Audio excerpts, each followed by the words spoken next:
question. I'd like to ask the Minister his plans to improve service provisions in rural areas in view of the latest CSO figures released in respect of measuring distance to everyday services. If you make a statement on the matter. Thank you for the question. The CSO recently published a statistical report on measuring distances to everyday services in Ireland, which shows how close people live to everyday facilities such as schools, hospitals, fire stations and public transport stops.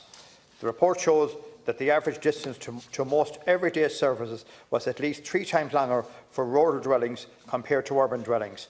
People in counties Galway, Donegal, Mayo, Leitrim and Roscommon had higher average distances to most everyday services compared to other counties.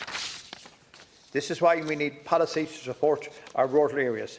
50% of our national population live in settlements of less than 10,000 people, and rural-based enterprises supports hundreds of thousands of jobs and contributes significantly to our national economy. Rural communities are also important guardians of our heritage, culture and our natural environment.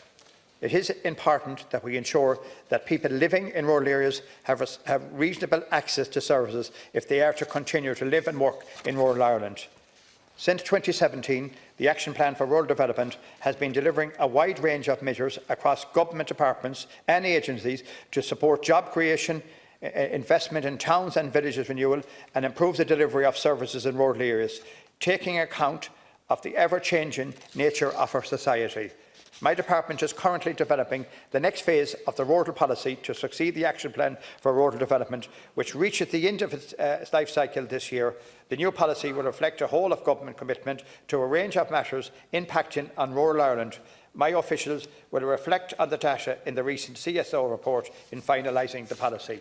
In the meantime, my department will continue to support communities across Ireland through a range of initiatives. The funding allocated for my department has been increased from €291 million in 2019 to €308 million in 2020, reflecting my department's ongoing commitment to supporting rural Ireland and communities more generally.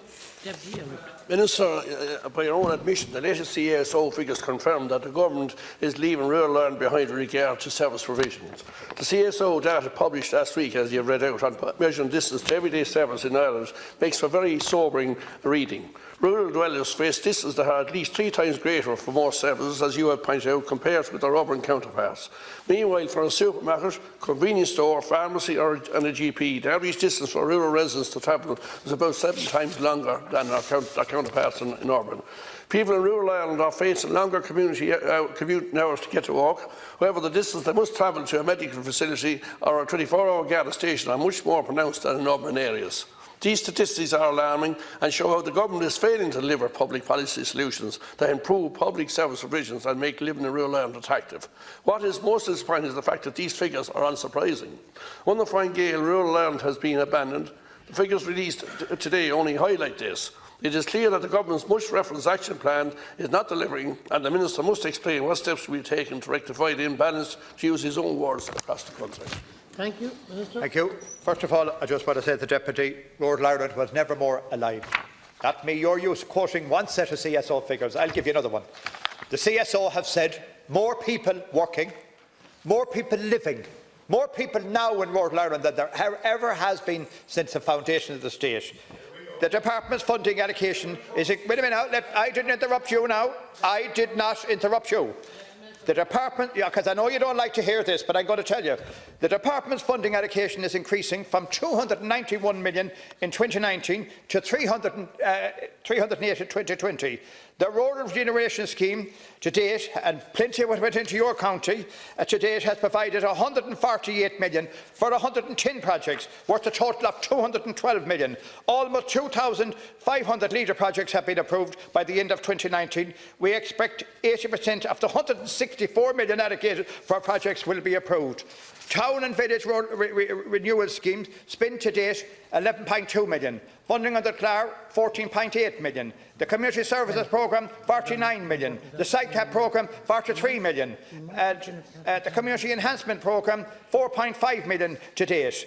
So I can tell you, Deputy, there was never as much money gone into rural Ireland. There was never as much money being put in. This department is working. This department is delivering. And I can assure you, we have a vibrant, alive Look, great people working and living in rural Ireland. Way over time. Deputy Aylward. Sir, what you call statistics are great things, and the way you use the story you tell them, the way you tell them is great. But if you're living in rural Ireland, it's not equally as good. I tell you that much. I don't begrudge my comrades in urban, here in Dublin or anywhere else in big cities and towns having their fair share of the spend. But it's the fact that the money that's being spent is an imbalance between that and what's being spent in rural Ireland. We're crying out for broadband. We're crying out for services for connectivity from village to village. We had under PSO, public service obligations, we had services that were stopped and gone and abandoned. We need those services back. Rural Ireland is no different than urban, and it has the same needs to get from A to B, C and D and E. And Minister, you must admit that under PSO there's not enough services being provided in rural Ireland just to get connectivity from town to town, and you can shout out and tell us all the statistics like the facts are different. And out there we need more connectivity and we need more services provided in rural Ireland, and that's a fact. Minister, now in just 1 minute. Thank you very much. Well, I'd want more than 1 minute to answer that, but I'll answer them in 1 minute. You took away most of the service when you were in government. You forget when you were in government. Post offices, now? Yeah, you took away most of the services when you were in government. You ran the economy to the ground.